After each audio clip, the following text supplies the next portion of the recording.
watching the news on the hour, brought to you from the Anglican Cable Network Nigeria, ACNN. I am Zubechi Frank. You are welcome.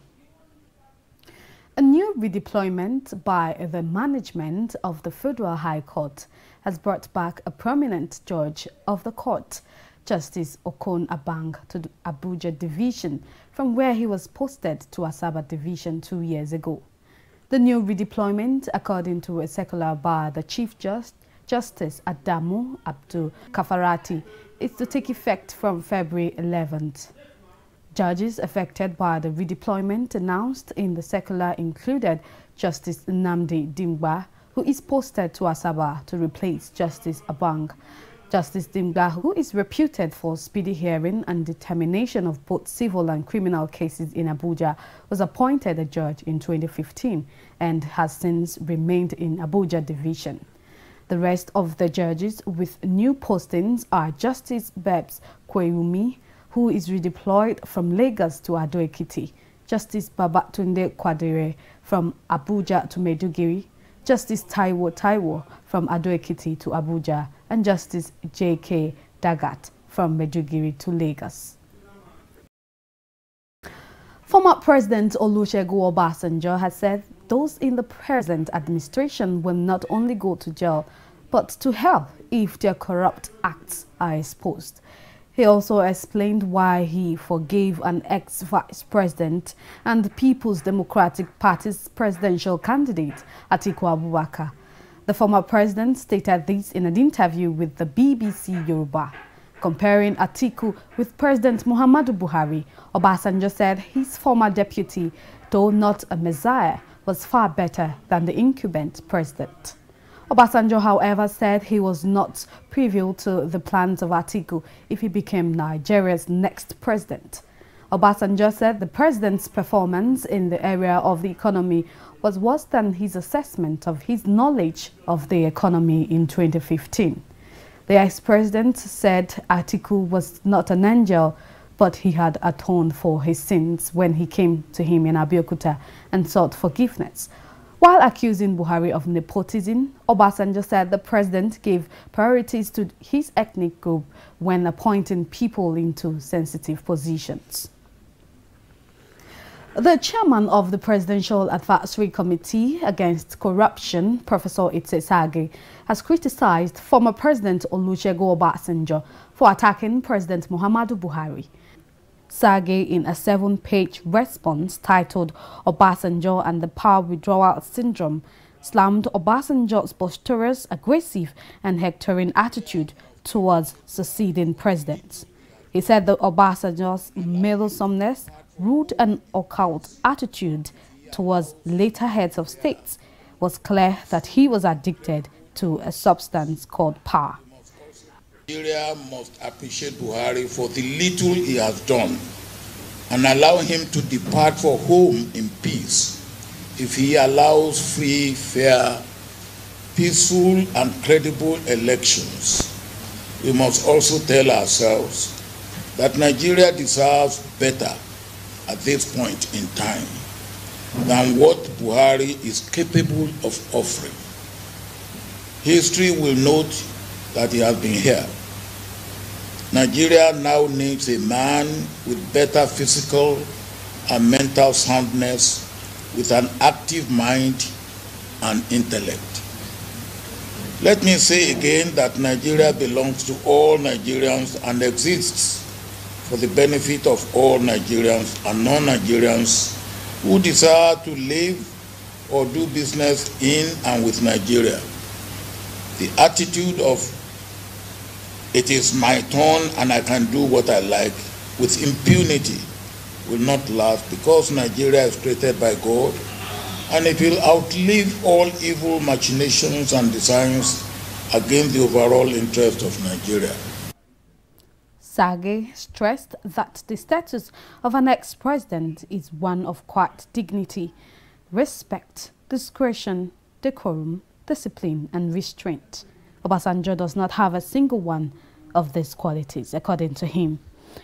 He also said that Nigeria has had a number of former heads of states, namely Yakubu Gowon, Shehu Shagari, Ibrahim Babangida, Abdul Salami Abubakar, and Goodluck Jonathan.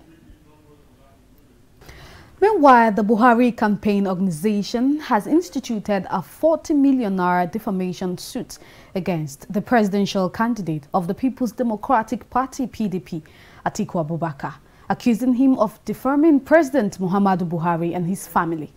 In the suit filed before a high court of the Federal Capital Territory, President Buhari is cited as the second plaintiff. The group is asking the court to compel the PDP flag bearer to pay damages for alleging that the president and his family members own substantial shares in Nine Mobile and Keystone Bank. They claim that the suit, which has one of Atiku's aides, Mr. Frank Shaibu, as the first defendant, was not only false but highly laborious. The campaign organization is asking for damages for the embarrassment, pain and unnecessary financial loss suffered by the president. A former Minister of Defense, Lieutenant General Theophilus Danjuma, retired, has alleged that there are plans to rig the 2019 general elections with the Nigerian police force and the army. While inaugurating a medical laboratory in Taraba State, Danjuma warned Nigerians to protect their votes and be wary of state-sanctioned unrest designed to manipulate the elections, and also called on Nigerians to not sell their votes to politicians, as it would amount to selling their birthright. Danjuma's allegation came on the heels of similar allegations made by the former president Olusegun Obasanjo, who alleged that President Muhammadu Buhari has perfected plans to rig the elections. He called on Nigerians to keep an eye on the unfolding anti-democratic agenda of President Muhammadu Buhari, whom he also accused of failure, incompetence, divisiveness, nepotism, and the encouragement and condonation of corruption. The federal government has activated emergency response centers for Lassa fever case in the country, following the official declaration of the disease as an outbreak. Director General of the Nigeria Center for Disease Control, NCDC, Dr. Chikwe Ihekwazu, announced this in a statement personally signed by him. He disclosed that there has been an increase in the number of Lassa fever cases reported from several states across the country since the beginning of the year, adding that recent epidemiologic data shows that the trend usually occurs during the dry season between January and April. The National EOC, according to Dr. Ihekwazu, comprises representatives from the World Health Organization, Federal Ministry of Agriculture and Rural Development, Federal Ministry of Environment, and U.S. Centers for Disease Control, as well as other partners. Highlighting the preparation for the year's emergency phase, he said NCDC has been providing support to states, including the provision of emergency supplies and deployment of Rapid Response Team, the RRT. We shall now go on a short commercial break. News on the Hour continues in a moment. Please stay with us.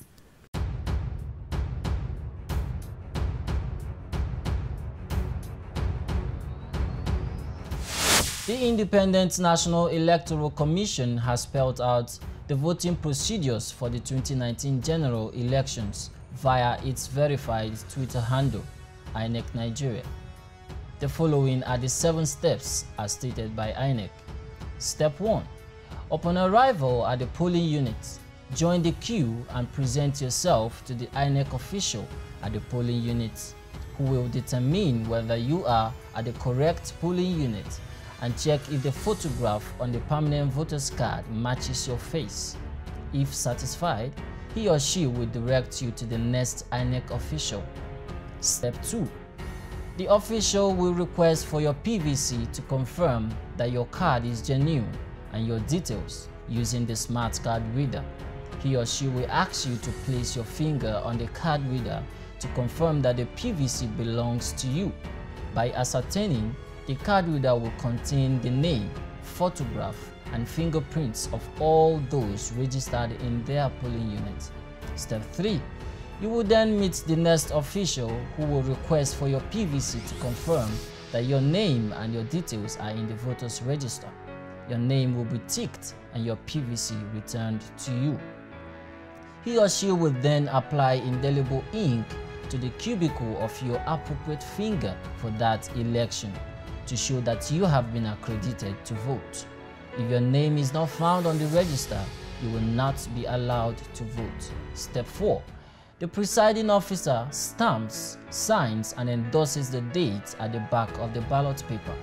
The presiding officer will roll the ballot paper inwardly with the printed side inward and give it to you. He or she will then direct you to the voting cubicle where you will vote in secret. Step 5. You will stain your appropriate finger for the election with the ink provided.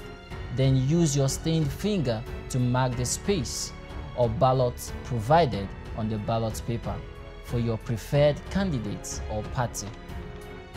Roll the marked ballot paper in the manner the presiding officer gave you. Step 6. Then leave the voting cubicle and drop the ballot paper in the ballot box in full view of people at the polling unit. Step 7.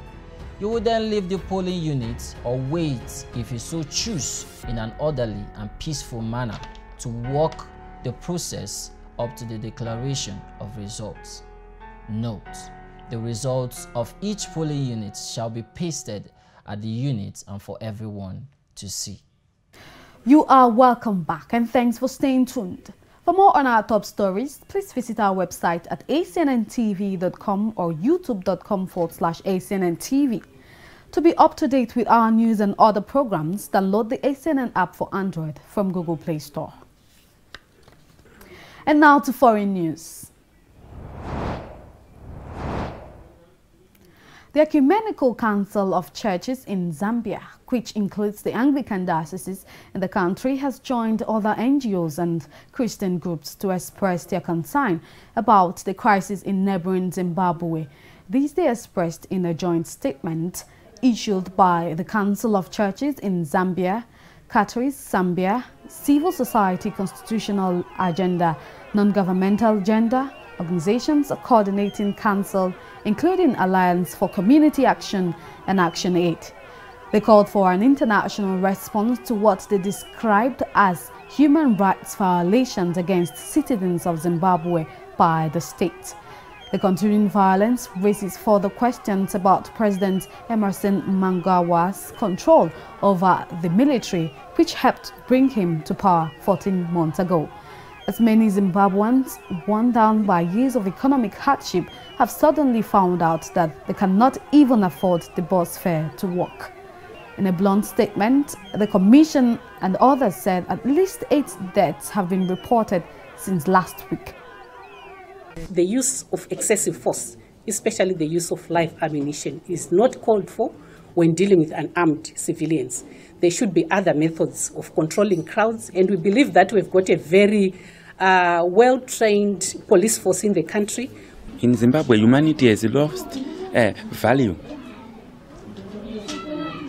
No life is being saved. It is being wasted. No life is being saved. But the government, the same government that said it's a new dispensation, we are going to do everything, whatever they promised, it was all thrown in the dustbin. They are now using bush tactics. I was shot during the demonstration. Yes. But the person who shot me was in civilian clothes. He shot me at a very close range from behind. Robert Mugabe, he didn't do that. Robert Mugabe was just saying, Varovei, hit them, you see, not kill them. So we are fools. We voted him. Reports has that more than 600 people are said to have been arrested, and protesters claim that dozens have been killed. The protests were sparkled by an economic collapse and steep fuel prices. Thailand's king has issued a royal decree endorsing the first general election since a 2014 coup, with the date of the long-delayed poll expected to be announced imminently. The decree published in the Royal Gazette called for a general election of members of parliament and gives the kingdom's election commission 5 days to announce when it will hold the much anticipated poll.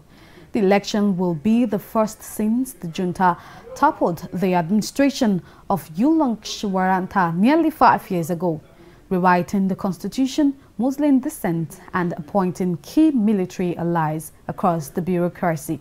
The junta had said polls would be held no later than the end of February, but the late signing by 66-year-old King Maha Vajiralongkorn may mean elections are put back for several weeks. The election is expected to be held before the coronation of Thailand's king in early May. At least 8 people have been killed and thousands forced to evacuate their homes after heavy rain triggered devastating flash floods and landslides in Indonesia. Heavy rain and strong winds buffeted parts of Sulawesi Islands overnight, swelling rivers that burst their banks and inundated dozens of villages in 9 southern districts, as well as parts of the provincial capital, Makassar. At least 4 people are missing, but authorities say data is still being collected across hard-hit areas, adding that 5 people were found dead in Jeneponto district, while 3 people were killed in Goa. According to agency spokesman Sutopo Puro Ngoro, extreme rain started to fall on Tuesday in several areas of South Sulawesi, which caused the flooding. Footage showed rivers overflowing with water spreading across vast swaths of land, flooding rice fields and submerging cars, as the flooding has forced thousands of residents to flee their homes and destroyed 2 bridges. It will be recalled that flash floods and landslides killed at least 22 people in several districts across Sumatra Islands in October 2018. And now to sports. English Championship side Middlesbrough is set to announce the signing of Michael John Obi on a deal until the end of the season after he passed a medical and agreed personal terms. The 31-year-old former Chelsea midfielder is a free agent after leaving China's Tianjin Teda by mutual consent this month. The Nigeria international, who played in last summer's World Cup in Russia, spent 11 seasons at Chelsea before relocating to China 2 years ago. He has also been the subject of interest from Crystal Palace, along with a handful of Middlesbrough Championship rivals, but has chosen Tony Pulis' promotion-chasing team. As Roma and Wolfsburg registered an interest, but the Nigerian international wanted to return to England, where his wife and 2 young children are based. So that's it on this edition of the News on the Hour. I want to thank you for watching. I am Zubechi Frank.